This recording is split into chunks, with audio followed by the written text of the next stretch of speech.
Ta femme est ta vitrine. Cher homme, toi qui suis la vidéo là, ta femme est ta vitrine. Quel que soit qui tu es, quel que soit comment tu t'habilles, quelles que soient les réalisations que tu as, quelles que soient les maîtresses que tu entretiens dehors. Mais quand on regarde ta femme, on sait quel genre d'homme tu es. Quand on voit la souffrance dans laquelle ta femme est là, on sait déjà qui tu es. Tu n'es pas une bonne personne. Tu es un méchant monsieur. Ton fond n'est pas bon. Une femme qui a cru en toi, à qui tu as déclaré ton amour, parce qu'elle n'est pas venue s'asseoir là pour rien. Elle n'est pas venue vivre avec toi pour rien. Et si au départ c'était comme ça, elle ne serait pas venue. Ça veut dire que tu lui as montré un autre visage. Mais dès que ça va chez vous là, cette femme elle devient votre souffre-douleur. Alors que normalement, quand tu as souffert avec quelqu'un, ou alors tu n'étais rien, puis elle t'a accepté. Quand maintenant ça va chez toi, tu dois faire d'elle une reine. Tu dois faire d'elle une reine. Pour dire, voilà, tu as cru en moi, ce n'était pas en vain. Ta femme doit être heureuse, elle doit être bien mise, elle doit être entretenue. On doit s'occuper d'elle. Ce que vous donnez dehors, puis les gens, les femmes sont belles là-bas. Là. Donnez aussi à votre femme, vous allez voir comment elle va devenir.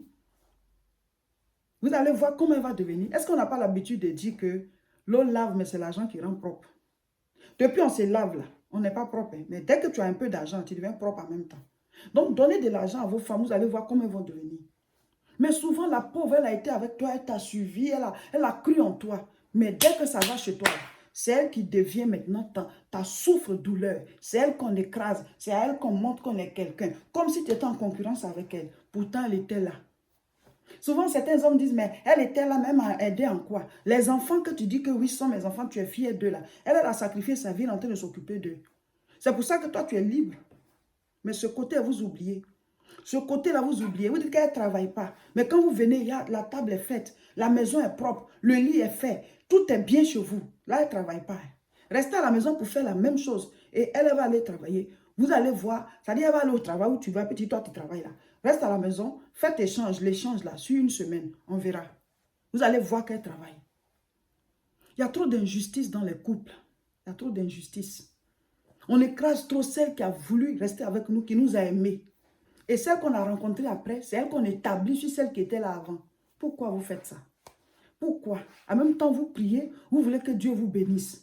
Vous êtes né d'une femme, vous traitez mal une femme. Vous avez des sœurs, vous traitez mal une femme. Vous avez des filles, vous traitez mal une femme. On ne souhaite pas que ça arrive à vos filles. Parce que les enfants ne sont pas responsables de ce que les parents ont fait. Ressaisissons-nous. Les hommes qui agissent comme ça, là, ressaisissez-vous. Une femme qui a souffert avec toi, quand à un moment, tes affaires marchent, tu réussis là, tu fais d'elle une reine. Tu lui montres qu'elle n'a pas eu tort. Tu lui montres qu'elle n'a pas eu tort de te suivre. Tu lui montres qu'elle n'a pas eu tort de croire en toi.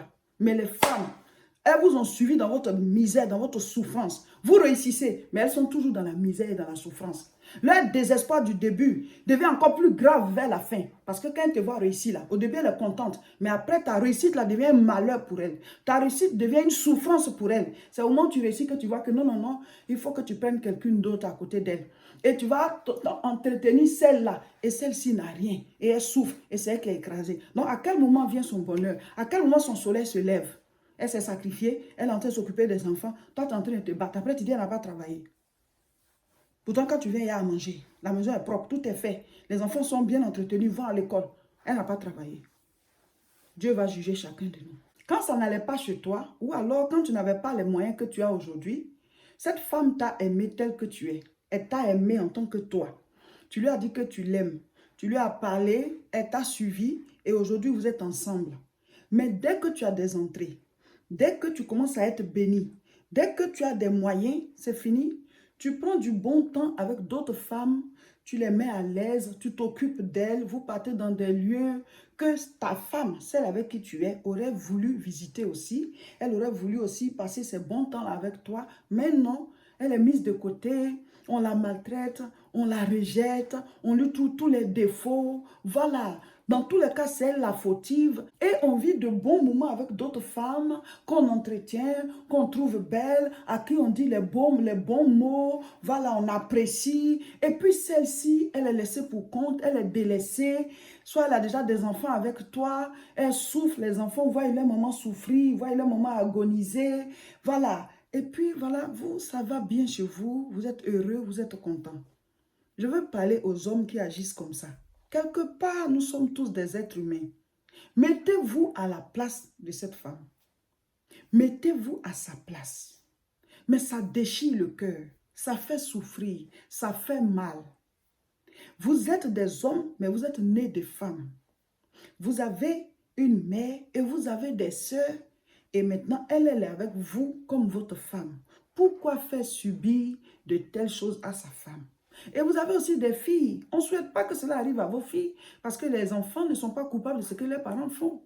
Les enfants ne sont pas coupables de ce que leurs parents font. Mais mettez-vous à la place. C'est-à-dire, dites-vous qu'un jour, vous voyez votre fille subir une telle chose. Vous serez malheureux. Ça va vous faire mal. Mais pourquoi vous le faites subir à la fille d'autrui? Des filles, des femmes que vous avez aimées et elles se sont mises avec vous. Mais dès que ça va chez vous, c'est une autre qui en profite. On s'occupe de quelqu'un d'autre. On passe du bon temps dehors. C'est à elle qu'on offre tout. C'est elle qu'on habille. C'est d'elle qu'on fait, voilà, la reine, quoi. Et celle-ci, elle est chiffonnée. On se moque d'elle. La belle famille la persécute. Elle a tous les problèmes. Elle ne sait même pas comment elle va faire. Et c'est elle qui est fautive de tout. Les hommes, vous qui faites ça, pensez à Dieu. Pensez à Dieu. Un jour, on va quitter la terre. Pourquoi avoir un tel cœur? Pourquoi maltraiter une femme qui a cru en toi, qui t'a aimé et qui est avec toi? Et quand ça va naître, allez, elle n'est plus la bonne personne, elle est mise de côté. Et souvent, la personne est comme dans un piège. Elle a ses enfants, elle réfléchit. Si je sors d'ici, je deviens quoi? Je vais où? Et souvent, elles se sont plus concentrées sur, voilà, éduquer leurs enfants, être à côté de leurs enfants. Donc, la plupart des fois, elles n'ont pas d'entrée financière, n'ont pas de revenus. Donc, c'est comme si maintenant, elles dépendent de toi. Donc, vous les chiffonnez. Et souvent, même aussi, voilà, elles se battent, elles ont quand même quelques entrées, mais ce n'est pas au niveau de ce que vous avez. Donc, du coup, c'est comme si elles ont perdu de la valeur à vos yeux.